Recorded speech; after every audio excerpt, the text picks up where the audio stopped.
Bon kokwe ne me va. Bon kokwe ne me va. Ne me va. Miado mwe. Manso Yesu benkawa no kuno. Ne me va, miado Maso Yesu benkawa no kuno. Gogwe. Ne me va, elo. Gogwe. Ne me va,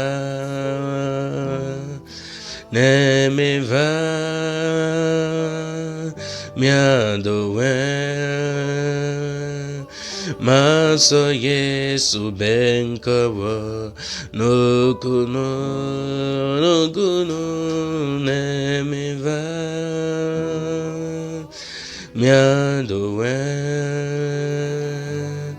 Maso Yesu benkawa no kuno. Ne me va, miado Maso Yesu benkawa no kuno. Ne me va, elo miado Maso Yesu benkawa no kuno.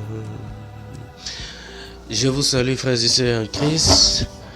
Recevez mes salutations ce matin. Je suis très heureux de vous retrouver encore par cet audio. Et ce matin, soyez bénis, soyez abondamment bénis.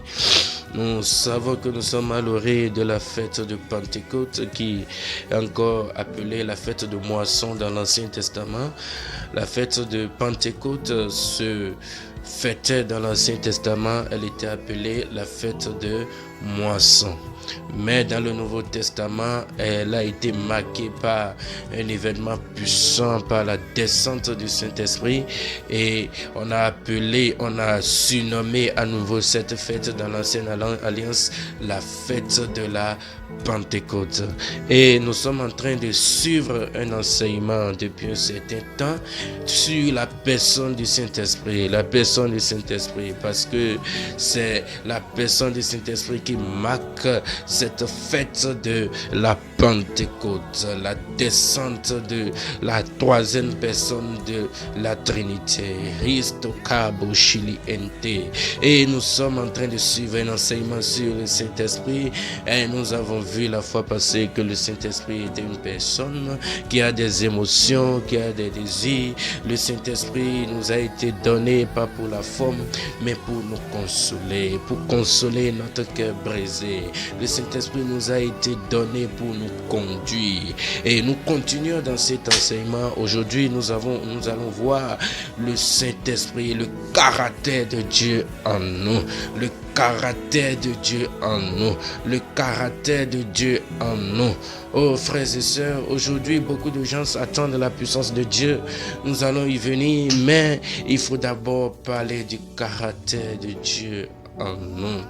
Alléluia. Quand vous lisez dans Apocalypse 1, la Bible dit que Christ a fait de nous tous sacrificateurs de Dieu, sacrificateurs pour son Père.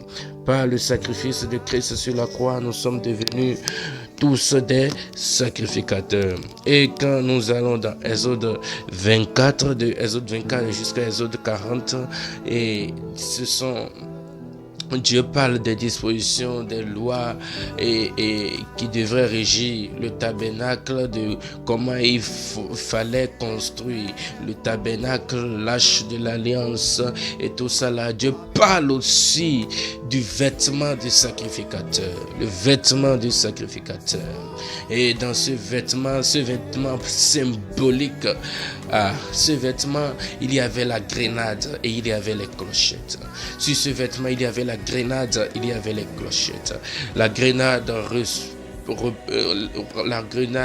représentait en réalité le caractère du Saint-Esprit, le caractère de Dieu en nous.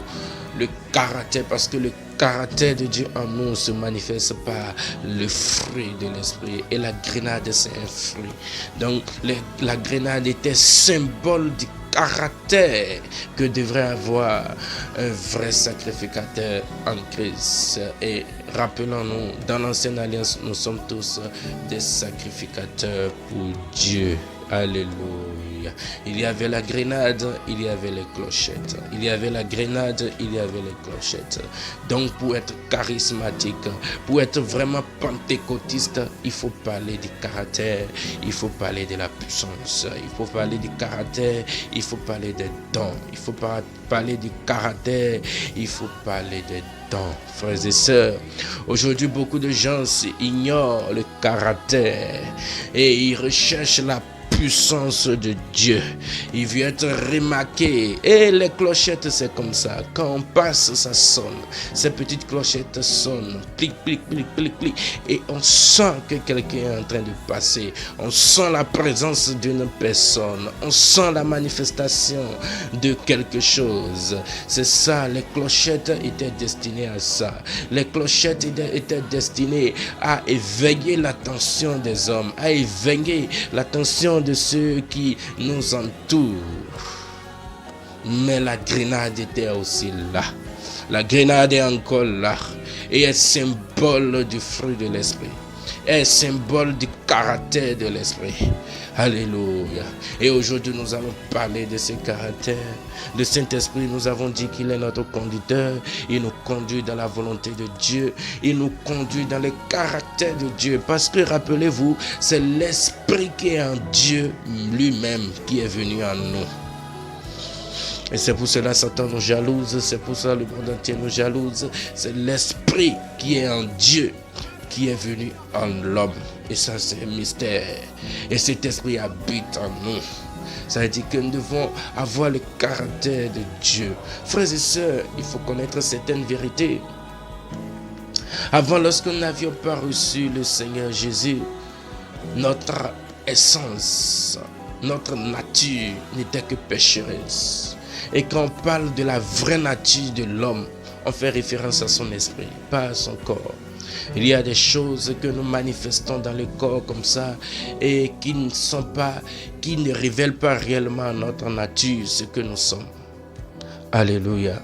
Il y a des gens qui sont fragilisés par les coups de la vie et qui manifestent certaines choses, ont certaines réactions et on a l'impression qu'ils sont comme ça, c'est leur nature, mais en réalité non. Ce sont les coups de la vie qui les ont fragilisés de la sorte. La véritable nature de l'homme, c'est ce que l'homme est en esprit. Et lorsque nous n'avions pas reçu Jésus-Christ dans notre vie, notre véritable nature, c'était que péché. Notre esprit était que péché, coupé de la gloire de Dieu. C'est pour cela qu'on dit dans Romains 3, 23, car tous sont péchés et sont privés de la gloire de Dieu. Donc notre véritable nature, c'était que péché.